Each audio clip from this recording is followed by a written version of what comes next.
ज्या पालखीला गेली ती पालखी आता आमच्या घरापाशी आलेली आहे अशी गोल फिरून.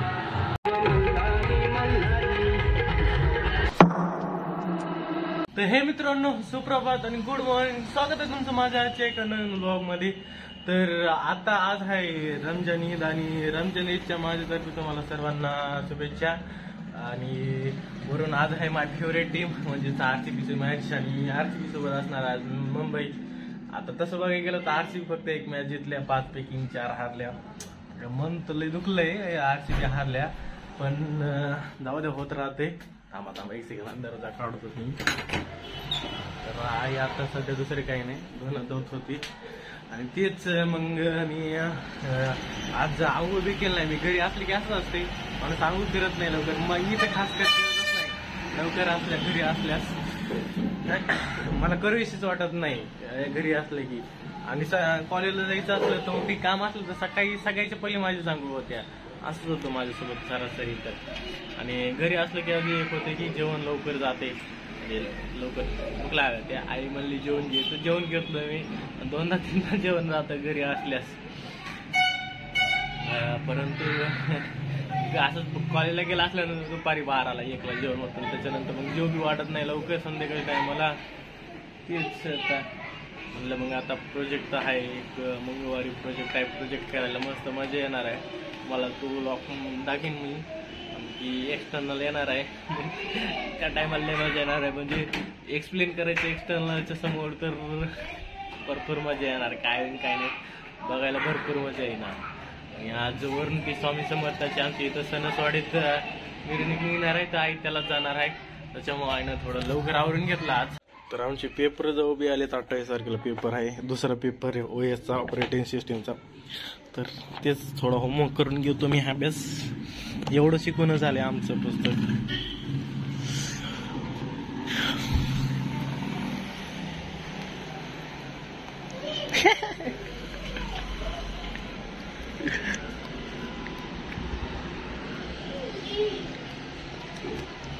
झाली का झोप मग? हा ते का पळाले?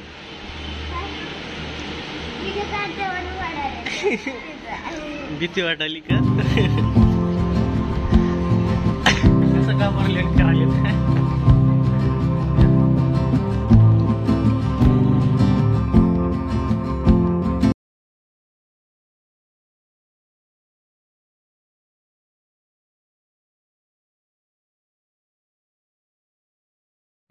तर इथं माझा थोडासा अभ्यास करून झालेला आहे आणि अभ्यास केल्याच्या नंतर मी थोडं का इथं वेळेस नाही आलेली आहे.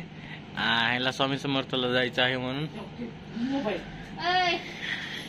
किती सजून आले आहे का? साडी घालायचं काहीतरी. Smile smile.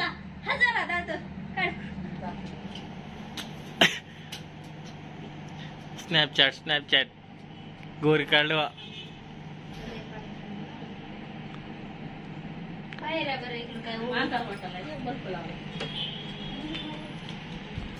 तर हे निघाले आता स्वामी समर्थाला. जा किती मेकअप केलाय एवढं उन्हाचं. किती ऊन पडलंय दुपारचं.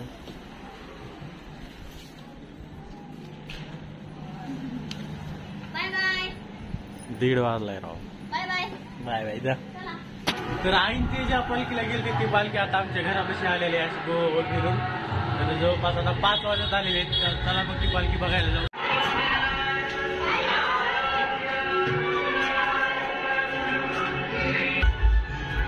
स्वामी समर्थाची पालखी आल्या वाटतं. पाहू शकता खालीच आमच्या रूमच्या. अख्ख्या उन्हात 1 वाजल्यापासून 1-1:30 वाजल्यापासून पालखी चालू आहे.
तर आता इथे भाविकांना ताक वाटायला चालू आहे.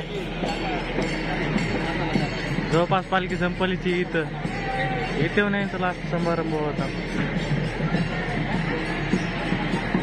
बघू शकता अमोलची तिथे गाडी चालेल डायरेक्ट ताक वाटण्यासाठी. ताक वाटप गाडी घ्यायची का?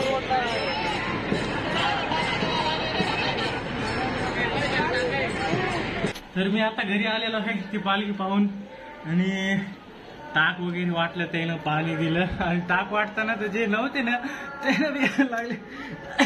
लहान लहान परत खिशात भरून यायला लागले ताकाचे पुढे. ते पाहून मला बघून एवढं हसू लागलं होतं ताक नेताना. म्हणजे ते ताक एवढं उन्हात आहे ना पालखी काढल्या म्हणलं त्यांचं त्यानं जायचं पाणी वगैरे. पाणी तर असतेच मला कोणत्याही पालखीत नेलं तर, पण ते ताक नेताना मला खूप हसू आलं. पालखी बघायला म्हणजे चांगलं वाटलं जरा पालखी बघितली तर. मी आई बी गेलते त्याच्यातून म्हणलं बघायला तर पाहिजेच. मग आता आई कुठं आहे काय, पण आई दिसलीच नाही मला पालखीत. मी जेव्हा गेलो थोडं इकडं साईड, मी इकडे साईडच होतो, आई दुसऱ्या साईडला गेली. जाऊ दे आता 1.5 तास राहिला आहे मॅच चालू व्हायला. आपला RCBचा टीम झालं जाईनच पालखी, आज गेली नाही पालखी.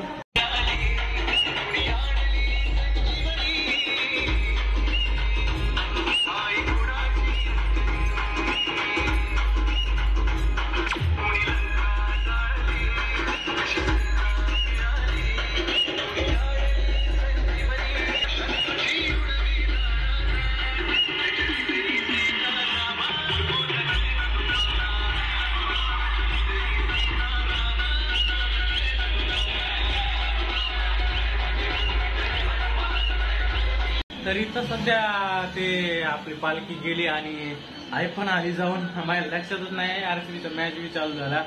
त्याच्या नादात व्हिडिओ रेकॉर्डिंग बी विसरून गेलो, जाऊन ती फर्स्ट बॅटिंग RCBची चालती त्याच्यामुळे. आणि विषय म्हणजे माझ्याच फोनवर मी पाहत होतो बॅटिंग, त्या कारणाशी विसरून गेलो. आता लक्षात आलंय की आपण व्हिडिओ काढला नाही, म्हणजे विसरून गेलो. म्हणजे एवढं पागल झालो होतो मॅच बघण्याच्या नादात. त्या नादात जेवलो बी नव्हतो. 9:30 वाजता जेवलो आता आणि आता सेकंड इनिंग चालू झाल्या. मला वाटलंच कमी रन झाल्या, 3 झाल्या. RCB सोबत 7 विकेट पडून 196-95 रन निघालेले आहेत. ते कमी आहेत, ते पण कमी आहेत. मुंबई इंडियन्सच्या समोर कमीत कमी 220-30 पाहिजे रन, माहिती आहे का. आता एक 6 ओव्हरमध्ये मुंबई इंडियन्सनं 71 रन बनवलेले आहेत. आणि आता त्याचे जे टाइम आउट आलाय त्याच्यात लक्षात आले मला. बघू आता इथून पुढे काय होते. हे असं मारलं आत्ता बसतो ईशान किशन होतं, लय मारलं. रोहित शर्माने तेवढं नाही मारलं म्हणा, पण ईशान किशननं लय मारलं. तर इथं जवळपास RCB हारलेली आहे. म्हणजे सूर्यकुमार यादवनं लय मारलं, लय. एवढं कोण मारते बे, ते सूर्यच मारते. RCBची बॉलिंगच चांगली नाही यावर्षी, ते वाटलंच होतं तसंच झाले. ते सिराज ओडियामध्ये काय बॉलिंग चांगली टाकतो की टेस्ट मॅच मध्ये बी चांगली बॉलिंग टाकतो, पण जेव्हा T20 म्हणजे IPL येते तेव्हाच काय होते की त्याला तेव्हाच बॉलिंग चांगली घेत नाही, विकेट बी घेत नाही राव. जाऊ द्या आता काही बोलून काही फायदा नाही. तर सूर्यानं लय मारलं. तर हे आजचा व्लॉग इथं. व्लॉग कसं वाटलं तुम्हाला नक्की सांगा. आणि व्हिडिओमध्ये तुम्ही काल RCBचा मॅच बघितलं तर कसं वाटलं, काय वाटलं. मुंबई इंडियन्सचे फॅन असतात त्याचं सांगा, काही प्रॉब्लेम नाही मला.